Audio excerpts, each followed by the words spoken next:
Bíblia Gnóstica. Eu sou aquele que está com vocês sempre. Eu sou o pai, eu sou a mãe e eu sou o filho. Eu sou o inviolado e impoluto. Agora eu vim para te ensinar sobre o que é, o que foi e o que será, para que você conheça tanto as coisas que estão invisíveis quanto aquelas que estão visíveis, e te ensinar a respeito da raça inabalável do homem perfeito. Agora, em vista disso, levante o seu rosto, para que você possa receber as coisas que eu irei te ensinar hoje, e possa contar para aqueles espíritos que são seus companheiros da raça inabalável do homem perfeito. E eu perguntei por curiosidade, e ele me disse: a união é uma monarquia com nada acima dela. É o Deus e Pai do todo, o sagrado, o invisível, que existe acima do todo. Aquele que é o Pai de imperecibilidade, existindo como luz pura, dentro da qual nenhum olho consegue enxergar. Ele é o Espírito invisível.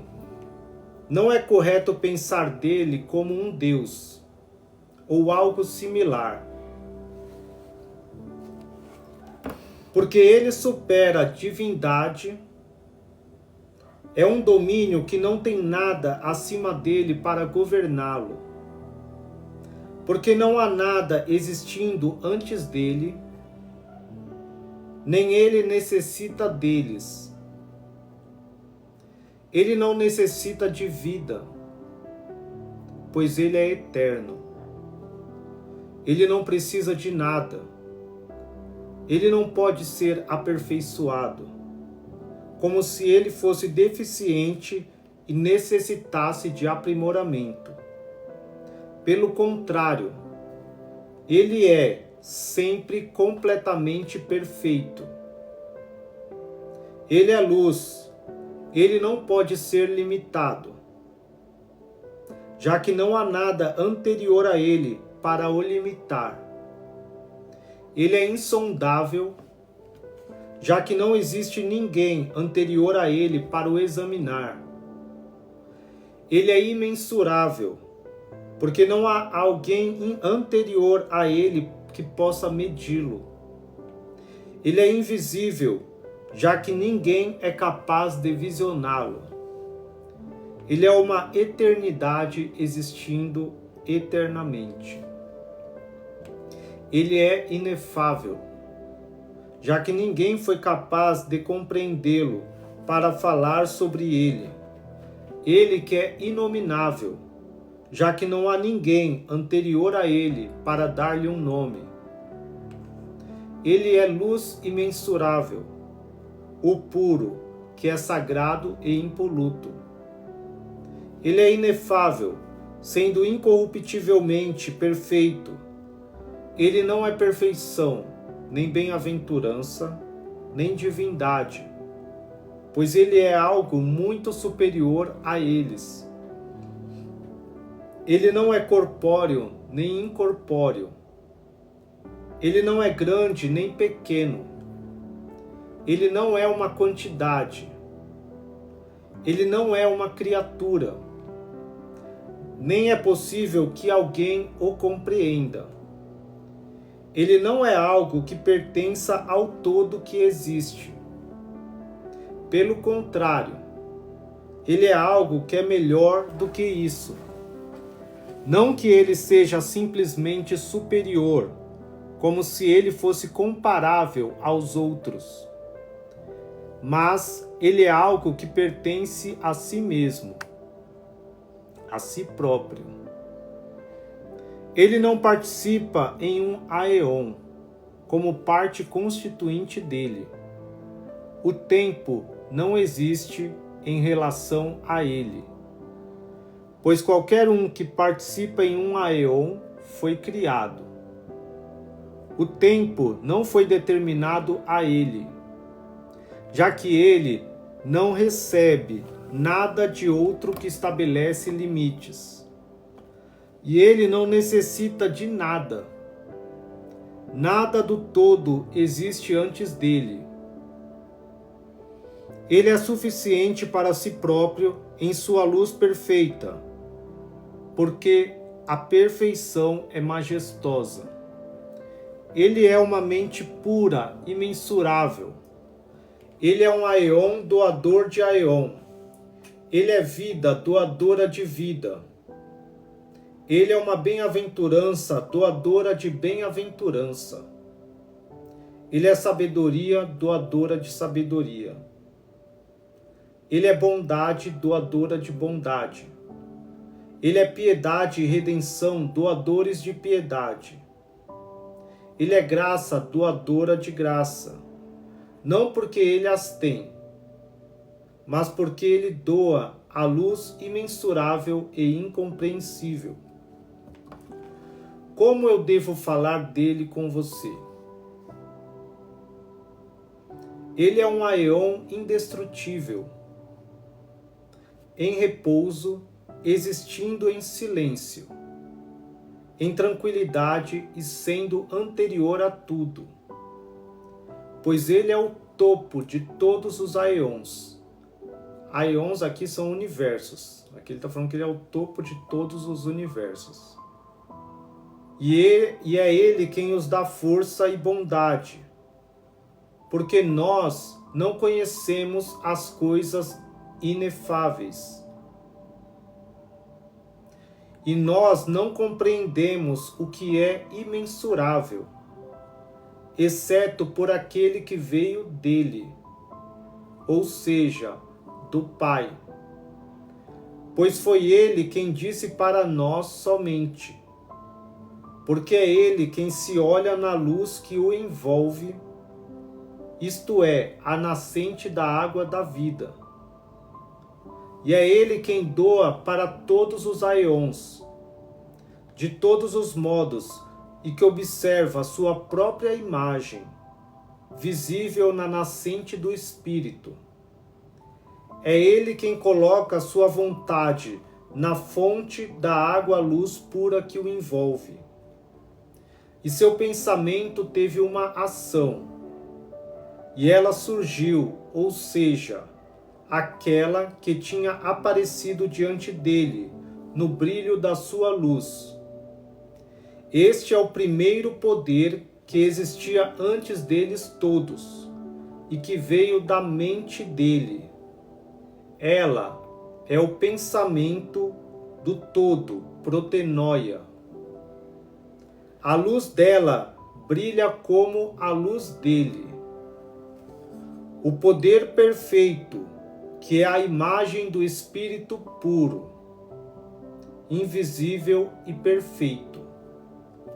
É o primeiro poder, a glória de Barbelo, a glória perfeita nos aeons, a glória da revelação. Ela glorificou o Espírito puro invisível. E foi ela quem o saudou, porque graças a ele ela havia surgido. Este é o primeiro pensamento, a imagem dele. Ela se tornou o útero de tudo, pois é ela que é anterior a todos eles.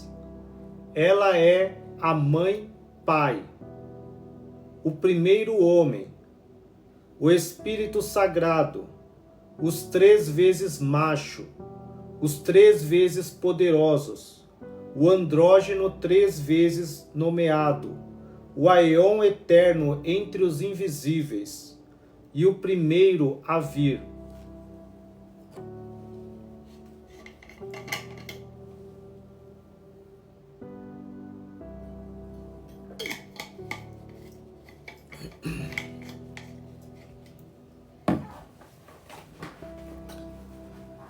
Ela pediu para que o Espírito puro, invisível, a desse previsão.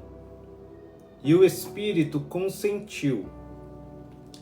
E quando ele havia consentido, a previsão veio. E ficou ao lado da presciência. Esta origina do pensamento do Espírito puro, invisível. A previsão glorificou o Espírito e Barbelo, o poder perfeito dele, porque foi por ela que ele tinha surgido. E ela pediu novamente para a conceder indestrutibilidade, e ele consentiu. Quando ele havia consentido, a indestrutibilidade veio e ficou ao lado do pensamento e da presciência. A indestrutibilidade glorificou o Espírito invisível e Barbelo, aquele pelo qual eles haviam surgido. E ela solicitou que a concedesse vida eterna. E o Espírito invisível consentiu. E quando ele havia consentido, a vida eterna veio, e estes auxiliaram e glorificaram o Espírito invisível e Barbelo, aquele pelo qual eles haviam surgido. Ela solicitou novamente para que a concedesse verdade. E o Espírito invisível consentiu. E quando ele havia consentido, a verdade surgiu. E estes auxiliaram e glorificaram o Espírito excelente, invisível e Barbelo, aquele pelo qual eles haviam surgido. Este é o grupo de 5 dos aeons do Pai, que é o primeiro homem, e que é a imagem do Espírito invisível. A presciência, que é Barbelo. O pensamento, a previsão, a indestrutibilidade, a vida eterna e a verdade. Este é o grupo de 5 andrógenos dos aeons, o qual é o grupo de 10 dos aeons, que é o Pai.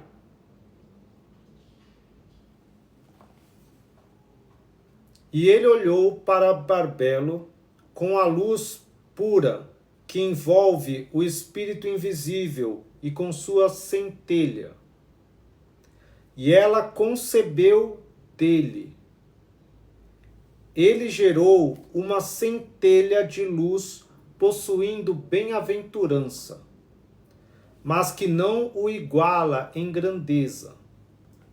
Esta foi uma criança unigênita, da mãe Pai, que tinha vindo, isto é, o fruto único, o unigênito do Pai, a luz pura. E o Espírito puro invisível se alegrou pela luz que veio, que surgiu pelo primeiro poder da presciência dele, que é Barbelo. E ele a ungiu com sua bondade, até que se tornasse perfeita, não carecendo de qualquer valor, porque ele tinha ungido com a bondade do Espírito invisível.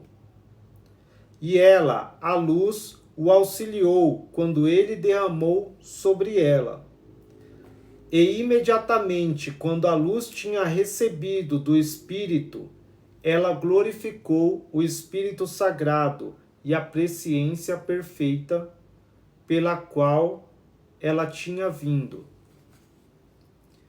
E ela pediu que lhe desse um ajudante, que é a mente. E ele consentiu alegremente. E quando o Espírito havia consentido, a mente veio e auxiliou Cristo, glorificando ele e Barbelo. E todos estes surgiram no silêncio. E a mente quis realizar uma ação através da palavra do Espírito invisível. E a vontade dele se tornou uma ação, e apareceu com a mente, e a luz o glorificou. E a palavra acompanhou a vontade, porque pela palavra, Cristo, o autogênes divino, criou tudo. A vida eterna, a vontade dele, a mente e a previsão serviram e glorificaram o Espírito invisível e barbelo, pelos quais eles haviam surgido. E o Espírito Sagrado completou o autogênes divino, que é o Filho dele, junto com o barbelo, para que ele pudesse auxiliar o Espírito puro e invisível e poderoso como o autogênes divino, o Cristo, a quem ele havia reverenciado com uma voz poderosa. Ele veio pela presciência, e o Espírito puro invisível colocou o autogênes divino de honestidade acima de tudo. E submeteu a ele toda a autoridade e a verdade que ele possui, para que ele conheça o todo, que foi aclamado com um nome exaltado acima de todos os nomes. Porque esse nome será mencionado para aqueles que são dignos dele. Pois pela luz que é Cristo e a indestrutibilidade através da dádiva do Espírito, as 4 luzes apareceram do autogênes divino. Ele esperou que eles o assistissem. E os 3 são vontade, pensamento e a vida. E os 4 poderes são compreensão, graça, percepção e prudência. E a graça pertence ao Aeon Luz Armosel, que é o anjo de luz no primeiro Aeon. E há outros 3 Aeons com este, graça, verdade e forma. E a segunda luz é Oriel, que foi colocado sobre o segundo Aeon. E há 3 outros Aeons com ele, concepção, percepção e memória. E a terceira luz é Darvetai, que foi colocado sobre o terceiro Aeon. E há outros 3 Aeons com ele, compreensão, amor e ideia. E o 4º Aeon foi colocado sobre a 4ª luz Elelef. E há 3 outros Aeons com ele, perfeição, paz e sabedoria. Estas são as 4 luzes que assistem o autogênes divino. E estes são os 12 Aeons eternos que assistem o Filho do Poderoso, o autogênes, o Cristo, através da bondade e da dádiva do Espírito invisível. E os 12 Aeons pertencem ao Filho do autogênes, e todas as coisas foram estabelecidas pela vontade do Espírito Sagrado, através do autogênes. E pela previsão da mente perfeita, através da revelação da vontade do Espírito invisível e da vontade do autogênes, o homem perfeito apareceu. A primeira revelação e a verdade. É ele quem o Espírito puro chamou de Pigera Adamas. E ele colocou sobre o primeiro Aeon com o poderoso, o autogênes, o Cristo, ao lado da primeira luz de Armosel, e com ele estão seus poderes. e o invisível lhe deu um poder mental imbatível. E ele falou, glorificou e saudou o Espírito invisível, dizendo: foi por ti que tudo surgiu, e tudo retornará